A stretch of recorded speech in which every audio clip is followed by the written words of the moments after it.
সোনার কেল্লা, জয়সলমীর আন্তর্জাতিক সীমানা থেকে খুব কাছে। সেই শহর কয়েকদিন ধরে লাগাতার ব্ল্যাকআউট দেখেছে ঝাঁকে ঝাঁকে পাকিস্তানি ড্রোন। কিন্তু সবকটা ড্রোনকে ইন্ডিয়ান এয়ার ডিফেন্স সিস্টেম পর্যদুস্ত করেছে। আজকে সকাল থেকে শহর ছন্দে ফিরছে। দূরে যে প্রান্তর দেখা যাচ্ছে মরু প্রান্তর, তার ওপারেই আন্তর্জাতিক সীমানা।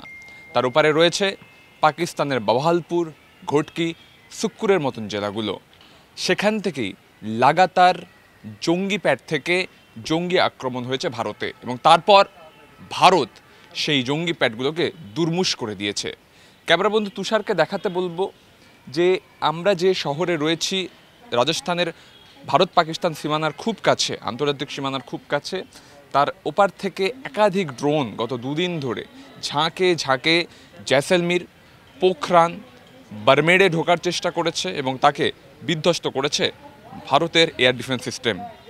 আজকে অবশ্য শহর অনেকটা বেশি ছন্দে এসেছে।